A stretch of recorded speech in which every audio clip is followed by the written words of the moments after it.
Olá, a partir de agora você é nosso convidado a acompanhar uma conversa com o senador Antônio Anastasia. O nosso tema é a Lei de Execução Penal. Lei que foi reformada num esforço que a Casa fez a partir de 2012 na revisão de códigos que estão vigentes no Brasil, mas que são antigos. Às vezes alguns códigos já não correspondem mais a tantas mudanças que a realidade de hoje nos oferece. Então, para falar sobre as mudanças dessa lei tão importante, principalmente para quem está submetido ao regime carcerário, não é, senador? Nós falamos agora com o relator da matéria. Muito grata pela sua presença aqui, senador. Lei de execução penal mexe com o sistema carcerário e esse é um problema grave da nossa sociedade, não é? É verdade, Tânia. Eu queria agradecer mais uma vez a oportunidade de estar aqui com você falando para os nossos telespectadores da TV Senado. De fato, é um problema muito grave, talvez hoje no Brasil seja apontado como um dos mais graves, porque a segurança pública é a grande preocupação do brasileiro. E dentro da segurança pública, um dos icebergs, um daqueles que se desponta como problema gravíssimo, é a situação carcerária. Haja visto essas rebeliões que nós acompanhamos esse ano, até com mortes, cenas dantescas e muito bárbaras, lamentavelmente. E o que ocorre, como você bem apontou, é que a lei atual é uma lei de 1984, mais de 30 anos. É uma lei que foi muito bem feita ao seu tempo, mas que ficou defasada. Imaginem que essa lei, lamentavelmente, não pôde ajudar muito. Porque qual o diagnóstico hoje do sistema carcerário penitenciário brasileiro? Primeiro, nós temos um número excessivo de presos, muito maior que a capacidade. A lei, quando a lei foi editada, se previa até a possibilidade de haver um só por cela. E isso, evidentemente, tornou-se completamente fora da realidade. Por outro lado, há um número muito grande de presos provisórios, aqueles que não estão condenados ainda. Isso pressiona o sistema. Por outro lado, também, a lei de execução penal não deu alternativas estimulando o regime aberto ou regime semiaberto. Então, todo mundo para o regime fechado, gastando muito nas penitenciárias. Então, esse diagnóstico foi feito e essa comissão de juristas, que está lá na época pelo presidente Sarney, apresentou uma proposta que foi sendo aperfeiçoada, passou por diversos relatores.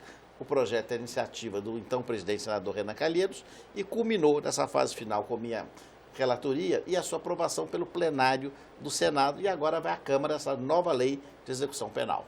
Senador, o que a nova lei ajuda a sanear o sistema carcerário brasileiro? Porque aqui há um senso comum na nossa sociedade que cadeia no Brasil é fábrica de fazer bandido, né?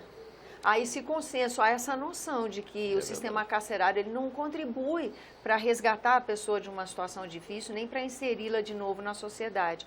E através de lei de execução penal, o que pode ser feito nesse aspecto? Essa sua observação é perfeita. Na realidade, há esse sentimento na nossa sociedade. Quando o direito penal moderno foi concebido, 300 anos atrás, por um grande jurista, o Marquês César de Beccaria, foi concebido exatamente para a recuperação.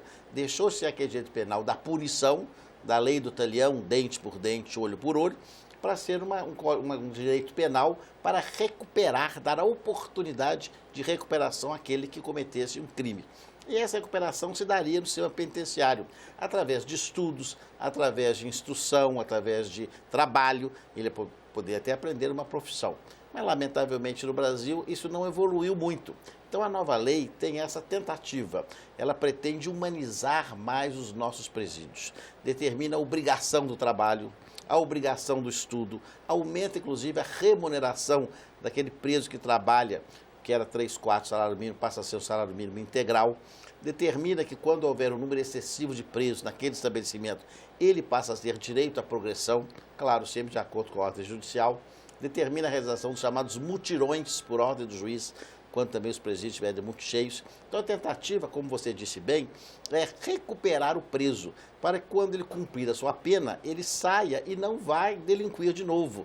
Ele vai tornar-se um cidadão honesto, um cidadão que cumpriu a sua pena, pagou para a sociedade o que fez errado e doravante terá uma vida correta. E hoje, o que nós vemos no Brasil não é isso. As estatísticas informam, lamentavelmente, Tânia, que cerca de 80% dos presos do sistema comum reincidem. Então, quer dizer, torna-se uma fábrica de criminosos piores do que quando entraram. Então, nós não podemos permitir isso. E essa lei tem esse objetivo. Estudo, trabalho, progressão, alternativas, porque não precisa prender todo mundo. A pessoa comete um crime, ela não tem um poder ofensivo, ela não causa perigo à sociedade, ela poderá ter uma pena alternativa. Por exemplo, alguém que atropelou alguém sem querer, Exatamente, né? Infelizmente foi a óbito, uma coisa um crime assim. culposo. Então é o exemplo típico Culposo. que pela nova lei pode estabelecer um recolhimento noturno com trabalho alternativo, uma pena alternativa em favor da sociedade, até a pena de multa. Então tudo isso foi colocado na lei exatamente para não permitir presídios tão cheios, os presídios destinados aos perigosos, pessoas que colocam em risco de fato a sociedade. Por outro lado, combatendo a impunidade, que não podemos deixar também impunes aqueles que cometem os crimes, mas não transformando nossos presídios em masmorras medievais e fábricas de criminosos ainda mais terríveis do que aqueles que já temos. Nos quesitos trabalho e educação, o que a lei traz, o que vai ser possível oferecer para quem está preso, né? Porque como o que é previsto pela lei de execução penal pode ser atendido no sistema que nós temos de superlotação, por exemplo, onde nem as questões de higiene são atendidas, nem a integridade física é assegurada. Por isso, a lei determina que o Ministério Público vai acompanhar a alocação dos recursos da União e dos Estados na área penitenciária, não permitindo o contingenciamento desses recursos. Porque, é claro, e você disse bem, tem de haver recursos. Porque muitas vezes as unidades penitenciárias não têm uma biblioteca, não tem aquele galpão destinado ao trabalho, então fica difícil a pessoa aprender o ofício. Então foi colocado na lei esse dispositivo de acompanhamento pelo Ministério Público para, de acordo com as dotações orçamentárias, nós passamos a aperfeiçoar e adaptar as unidades penais à nova legislação. Claro que não será do dia para a noite, mas é um processo. Bom, mas é um rumo, é um começo, claro, né? Claro. Só assim que se muda. Senador, o trabalho passa a ser obrigatório? Não, é uma opção.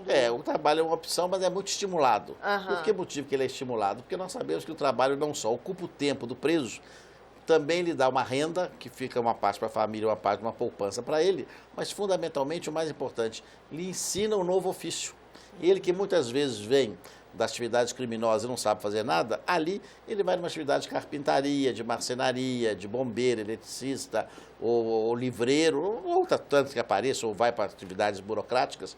Então ele vai sair dali com uma profissão, inclusive com diploma. Isso é muito importante, porque ele vai juntar a educação ao trabalho. Nós fizemos em Minas Gerais um sistema penitenciário moderno através de PPPs.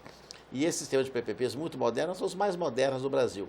Elas têm lá o trabalho, ali sim, como uma obrigação. Todos que estão lá trabalham com uma renda razoável, porque é uma outra dimensão.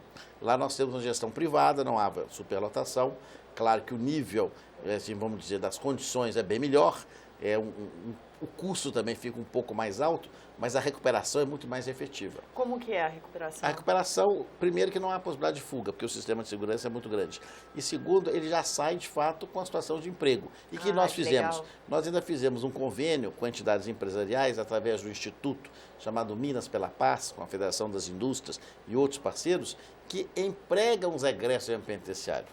Porque é importante também a sociedade perceber que tem que ser dada, e a lei só funciona se a sociedade perceber isso, tem que ser concedida uma oportunidade a esse egresso.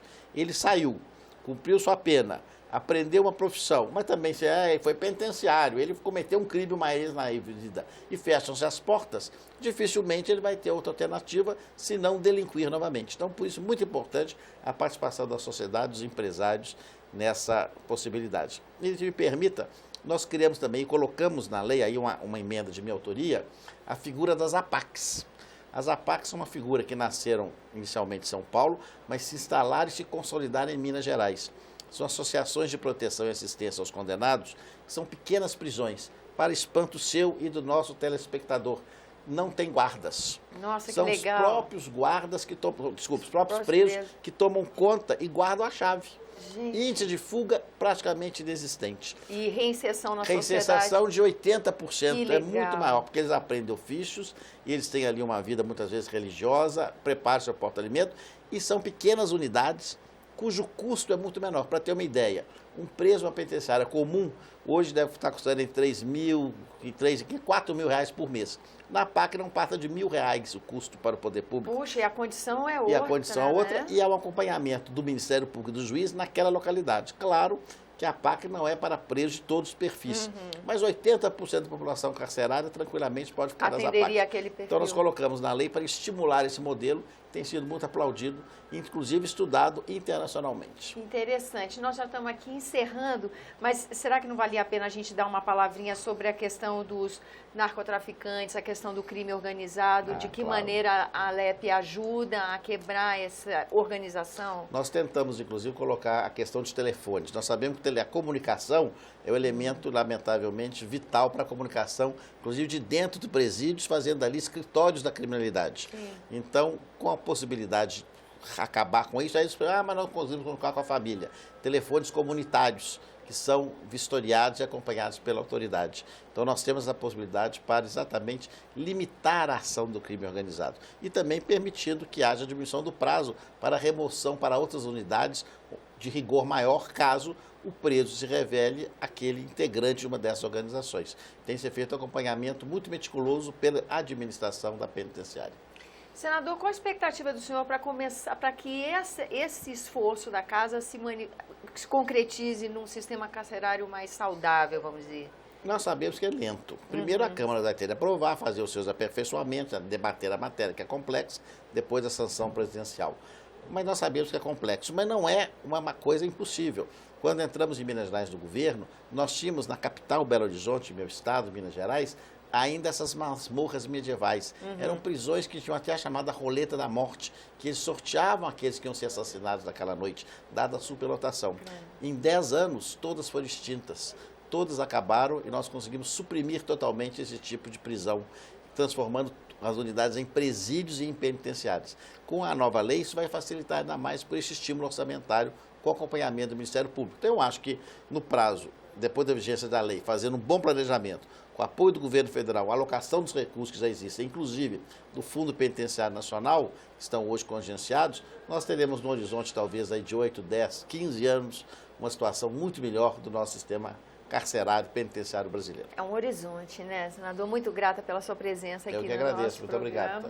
Eu agradeço também a você que nos acompanha, lembrando que esse é o programa Argumento e que você é o nosso convidado a fazer sugestões e críticas ao trabalho da TV Senado. Para isso é 0800 61 2211 e uma ligação gratuita. Eu lembro também que você pode rever esse e outros dos nossos programas por endereço eletrônico senado.leg.br/tv.